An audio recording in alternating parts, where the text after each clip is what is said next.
Talk with Bengals beat reporter for the Enquirer, Kelsey Conway, who gives us some perspective on the new head coach of the Tennessee Titans. Good morning, Kelsey. How are you? Good morning, guys. How you doing? Good morning. We are great, and saw your tweet and comments about Brian Callahan the other day about how he is one of the most impressive coaches you have ever been around. What impresses you the most about the guy who was officially introduced here yesterday? I think it's his ability to be very forthcoming and honest. And in the way he does it, it's not offensive to anyone. And I think that's a special skill for a coach because in today's age, you have to be able to relate to the players. But I've also been around some coaches that struggle to also crack the whip at the same time. And I think Brian does a really good job of balancing how to manage a situation that might be uncomfortable with a player where he needs more from him or he's not giving him what he needs. I think he has a really good way of balancing the way you can coach up someone without demoralizing them. And he just knows so much about every facet of the offensive side of the football that I think those things above all really stand out to me. Bengals beat reporter Kelsey Conway, our guest, and specifically, Kelsey, the way that he and Zach Taylor created a winning culture in Cincinnati and really built that thing from the ground up. He talked about the lean years and starting 0-11. He thought they were going to go 0-16 from what he said yesterday. What stands out the most about the kind of player they were getting when they were going through the draft process and going through free agency and just the way they built the culture within that locker room? They got a lot of guys that were very unselfish, high-quality people that really just came in and blended well with the way, Brian and Zach wanted to coach. And, both of those guys don't coach with an ego. They're never going to be the type that think that they can treat people a certain way just because they have this head coach title. That's so far from what I would ever expect to happen with Brian. He's, first of all, just a really good person. But I think that they really brought in people who had a chip on their shoulders that wanted to come in and change a culture and not play the woe is me card. And if you look at the three receivers, that's the perfect explanation of the culture being right with Tee Higgins, Tyler Boyd, and Jamar Chase. Those three guys, none of them are divas.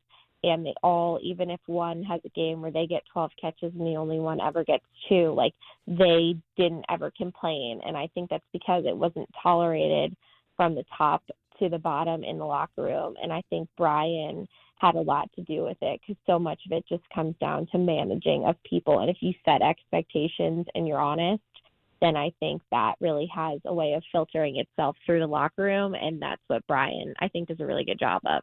Kelsey Conway, Bengals beat reporter for the Enquirer USA Today, joining us on RK Dub.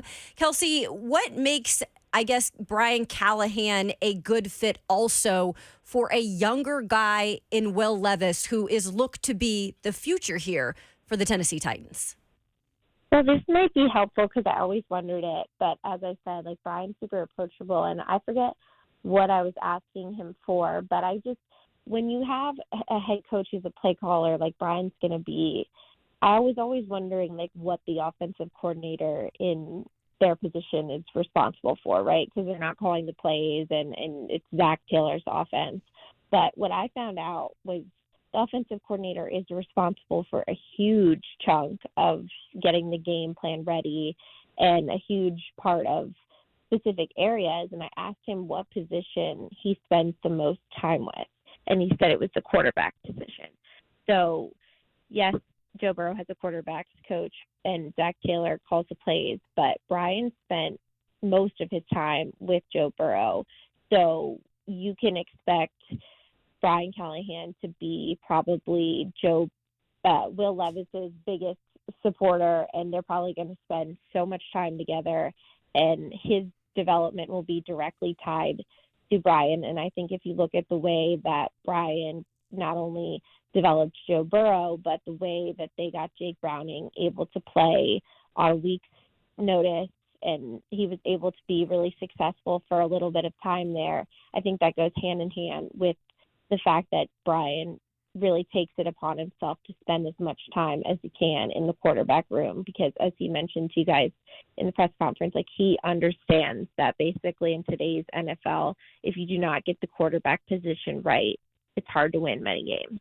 When he spoke about the Bengals organization yesterday, and Zach Taylor in particular, he did get emotional. And obviously that place was very special to him. And he takes some great things in terms of the game from there too. How similar do you feel like this is in terms of just maybe market size and how good of a fit it is, just because it's not that big market mentality, right? Like, you're not making that huge jump to like a New England or a Chicago. Right. Yeah, I think that's a really interesting point you bring up. And the more I think about it, that is like huge. And the fact that I think it's just that there's a lot of similarities between family-run businesses with the Titans and the Bengals, and just how involved ownership is in a good way, in terms of they want to help try and give their team as much as they can in terms of resources to be successful. But I think it's exactly right what you said, like the market size, I think is going to be really ideal. And I think that there's just something about the fact that the expectations have been laid out to Brian from ownership and their GM, in that, like, Will Levis is our guy, and we basically hired you because we think you can create a culture that's going to bring out the best in him. And that's what they did in Cincinnati. Like, they were all in from top to bottom on Joe Burrow, and that really helped. Like, there was not a confusion of who they wanted to go and draft. And I think that really helped, because everybody in the organization was committed to getting Joe Burrow everything he needed to be successful. And look how that turned out for the Bengals. And I think that type of mentality, on top of there just being a lot of similarities in the way that things worked. And I also think Rand, being someone who's been there and having experience, is helpful, because when Zach Taylor started, Duke Tobin had been the director of player personnel for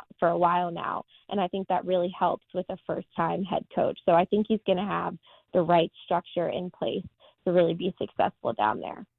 We're joined this morning by Kelsey Conway, a Cincinnati beat writer for the Enquirer. And Kelsey, I have to ask you, of course, with Brian Callahan being under Zach Taylor for a while, and you guys having an operation in Cincinnati that's been good and winning, the defensive side of things, because Coach Callahan has to find a DC.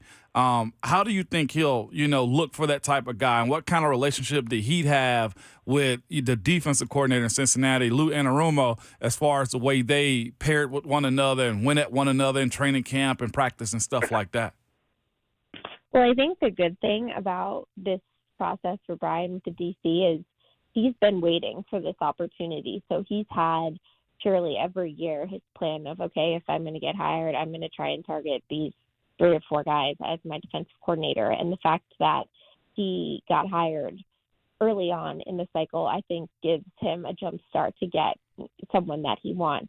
But I think he worked really closely with Lou Anarumo, and I think that all goes back to Zach Taylor and the way he structured his staff, in that he didn't want people to work in silos. And he often talked about how, Lou would pop into his office and just say, hey, what do you think about this? And they would go back and forth, giving an offensive and defensive perspective.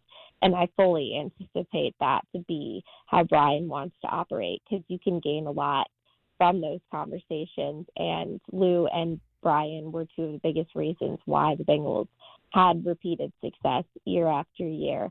So I think who he hires for his defensive coordinator position will be one that's very thought of. And I think the good thing for him is he's got a lot of NFL connections. His dad has a lot of connections. I mean, his dad was just coaching on a staff that had the number 1 defense in the NFL. So maybe his dad knows a couple of up-and-coming young Browns coaches that he could then, refer to Brian. So I think the options are going to be plentiful, because he's got so many connections in the NFL, because he's been a coach in the NFL for so long. Kelsey Conway with us this morning. Kelsey, that also takes me to another point too, in transitioning from one era of players to another. We just had Coach Callahan on before you, and he spoke about how he wanted to empower the players around the building and outside and in the city. And I see you've done podcasts with guys and getting to know them also. Correct? How did that shift in the Marvin Lewis player, changed with his era versus this era too? Because they had some good stuff, but of course, watching this team flourish and go further with a newer, younger coach early on, you guys had to have noticed either changing their conversation, a change in the way they play, and honestly too, the way the city viewed those guys, because that's important also.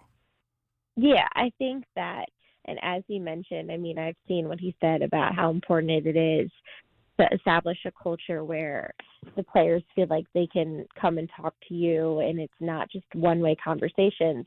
I think look for Brian to bring in like small tweaks in that. Like one of the biggest things the players really commend Zach Taylor for in Cincinnati is how he takes care of the players throughout the season. So if that's shortening practices to get them healthier, if that's giving them days off on Mondays after they win, the small things like that go a long way with players. And you'll often hear like several Bengals players being like, I don't want to play for anyone but Coach Taylor because the way he takes care of us.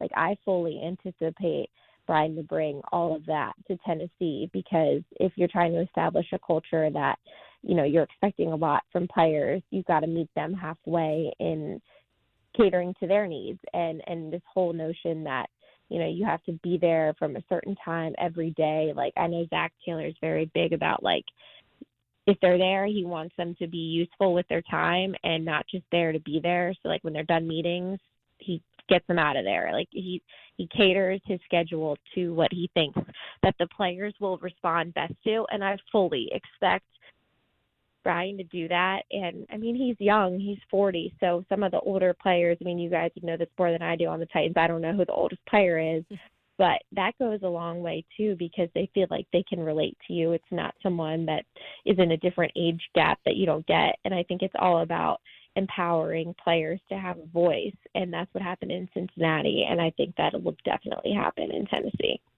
Kelsey, one thing that Titans fans are hoping Brian Callahan is bringing with him is a certain receiver from Oak Ridge, Tennessee, in Tee Higgins. And I'm sure you are getting this question all the time, so let us be the next to then join the many Bengals fans asking about what in the world is Cincinnati going to do with Tee Higgins, and also Tyler Boyd as well, another guy who the Titans certainly could use in a wide receiver room that needs a lot of new life.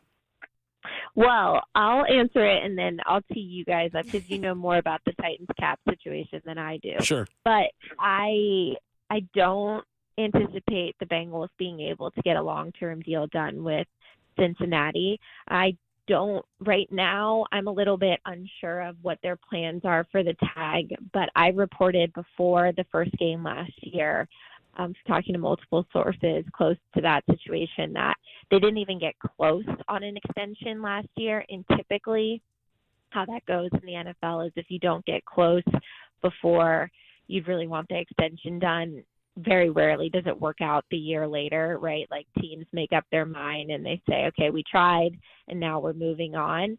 I know they really like Tee Higgins, but there's still the option that they could tag him, but even if they tag him, like that's just 1 year. I don't foresee T being someone who's going to be in Cincinnati for the next 5 years based off of what I have heard from sources. But I know that Brian Callahan really likes Tee Higgins, but I think that, I don't know the Titans cap space situation in terms of if they'd be able to afford someone like that. But I will say, if I know for a fact that Brian Callahan absolutely loved what Tyler Boyd brought to the team in terms of when you talk about those first 2 years when the Bengals were bad. Like Tyler Boyd was one of those constant culture guys, and they can't speak highly enough of him in Cincinnati for the fact that he was always the same guy when they were 0-11. So if you think about like Brian, he's going to start a new culture down there. Tyler Boyd's a free agent. He's also still a really good player, a slot receiver that plays a big role in Brian's offense. Like, I think that could totally be a fit for what Tennessee needs in terms of having someone come in and help you develop your culture, help you mentor young receivers. And then as far as Tee Higgins, we'll see if they let him hit the market, but he's gonna demand a lot of money. So we'll see what the Titans are willing to pay for that. But I mean, as I mentioned, like, Brian really liked Tee Higgins and Tyler Boyd, and if either one of those ended up in Tennessee, I think you guys would be really excited because in addition to them being really good players, they're also really good people. Great stuff and great insight from Kelsey Conway, Bengals beat writer for the Enquirer in Cincinnati. Kelsey, thank you so much for the time. We appreciate it.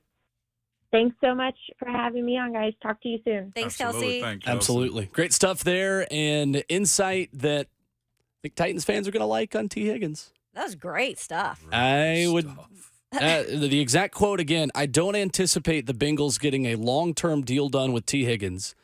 She adds, I reported last year they didn't even get close with an extension. I don't see him being here for the next 5 years based on what I've heard from sources. Interesting. 615-737-1045. We've got time to take your reaction coming up next. What do you like about what Brian Callahan told the media yesterday and told us this morning? We'll get to your thoughts next.